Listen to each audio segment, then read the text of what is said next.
I don't want to go to sleep tonight. The old Riverside Hospital had been closed for over 30 years, its brick walls rotting, windows black with mildew, and the roof sagging under the weight of neglect. People whispered about it in my town, that strange lights could be seen in the windows at night, that shadows moved where there was no one to cast them. I'd driven past it 100 times, always feeling its empty stare on me, but I never went inside. Not until last night. It started as a dare. My friend Mason swore the stories were all lies, that the only thing inside was graffiti and mold. I wanted to prove him wrong. So at midnight, flashlight in hand, I stepped through the rusted gates alone. The air changed the moment I crossed the property line. It was colder, heavier, like the building was already aware of me. My footsteps crunched on gravel until I reached the main doors, their paint peeling in long, curling strips. One hinge was snapped, and the door leaned in like it had been waiting for me to enter. Inside, the smell hit me first, damp, metallic, and faintly sweet, like rotting flowers. My flashlight beam sliced through thick dust, catching old wheelchairs, cracked tiles, and doorways yawning open into dark corridors. The silence wasn't complete. Somewhere deeper inside, I thought I heard movement. I told myself it was just rats, but the sound was too slow, too deliberate. The further I walked, the more the building seemed to close in on me. The hallway stretched forever, lined with rooms where rusted bed frames sat like skeletons. My light caught faded hospital charts still hanging on walls, names scrawled in shaky handwriting. Some of the pages were damp, but the ink looked fresh. I turned a corner and froze. There were wet footprints on the floor, bare feet leading away from me down the hall. I wanted to turn back right then, but my legs carried me forward, my pulse pounding in my ears. The prints led to a door marked Ward C. Its window was shattered inward, glass littering the floor. I peeked inside. The ward was a long room filled with rusting beds. Every one of them was neatly made except the last bed by the window. Its sheets were crumpled, and there was an indentation, as if someone had just been lying there. My flashlight flickered. That's when I heard it. A slow, dragging breath behind me. I spun around. No one was there. The air grew even colder, and my breath misted in front of me.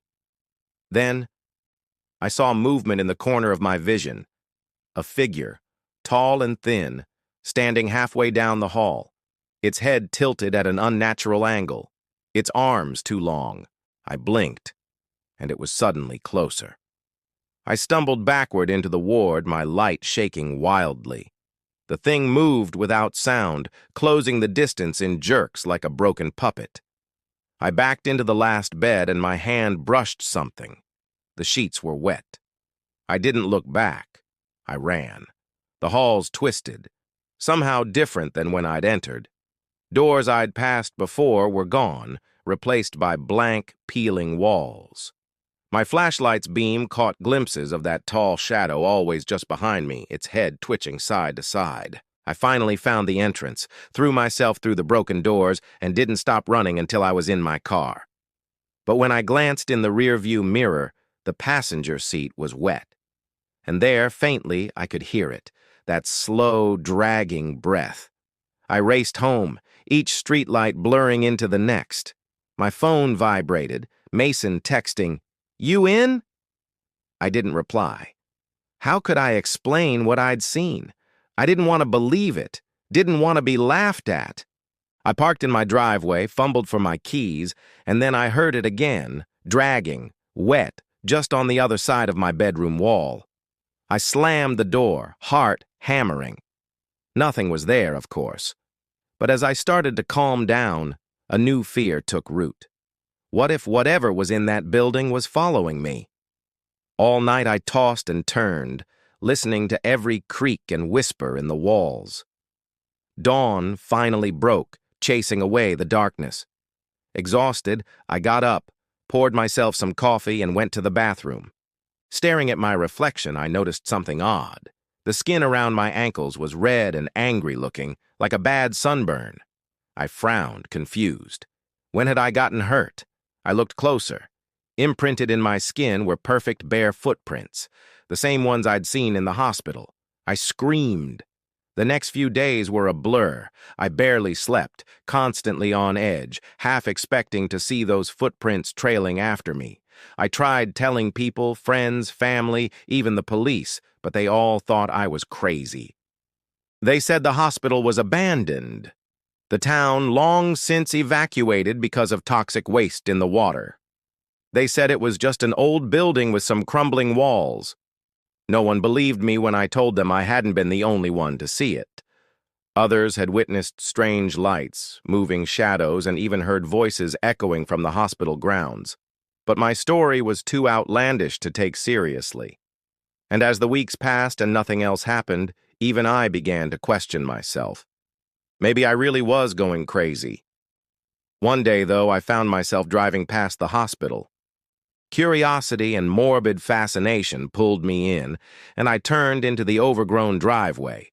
I knew I shouldn't go in, but this time I wasn't alone. My boyfriend, Sam, was with me. He didn't share my fears about the place, calling it nothing but a bunch of old buildings. As we walked through the rusted gates, he laughed, trying to poke the scariest-looking weeds. "So this is how we meet our end," he joked. "In some creepy abandoned hospital, right?" I forced a smile, but I felt a growing dread. We passed the main doors, their peeling paint no less foreboding in the daylight. The smell hit us now, cloying and sweet, almost sickening. The hallways were even more oppressive during the day, choked with dust motes dancing in the slivers of sunlight that pierced the grime-covered windows. I could feel Sam's eyes on me, sensing my unease. We didn't stay long. We turned and walked back toward the exit, relieved to get out into the sunshine. But as we reached the doors, I heard it again, that dragging breath. I whirled around. "Did you hear that?" I asked Sam, my voice tight. He shook his head, smiling. "All in your head," he said reassuringly, taking my hand. We left the hospital behind, but I couldn't shake the feeling that something was watching us, that we were being stalked. That night, I found more footprints, this time on my living room carpet, leading from the front door to my bed.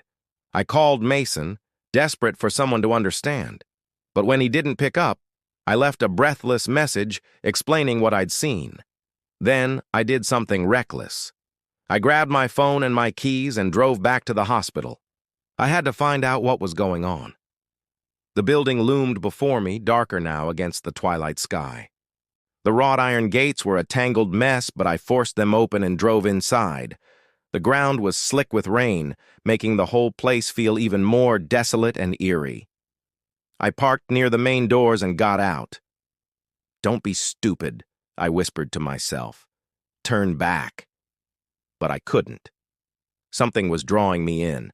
Like before, the stench hit me first, followed by the sound of dripping water somewhere deep inside.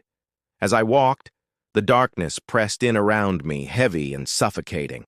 I strained to hear anything beyond the drip, drip, drip, but I could make out no other sounds. Until suddenly, just as before, I heard that dragging breath behind me. I spun around. Nothing. Of course, there was nothing there. But when I turned back, I saw the footprints in the mud. Bare footprints, identical to the ones I'd seen before. They led away from me down a dark hallway. I followed, my heart thudding against my ribs. The footprints led to a door marked "Staff Only." It was propped open at an angle. I hesitated, then pushed it open wider and stepped inside. The room was small, with one window high up on the far wall. In the middle of the floor was a single file cabinet with drawers that had long since fallen off their hinges. My beam caught something on top, a name tag. I walked closer. The name glinted back at me. Mason. That was my friend's name. His name. Why was he here? And why was he buried beneath the floorboards?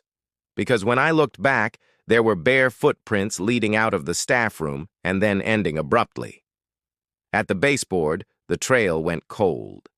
I ripped up the floorboards, revealing a dark hole beneath. I peered in, heart sinking. If this was my friend, he wasn't here willingly, and whatever had dragged him down into the darkness wasn't finished with him yet. Whatever it was still here. I don't want to go to sleep tonight.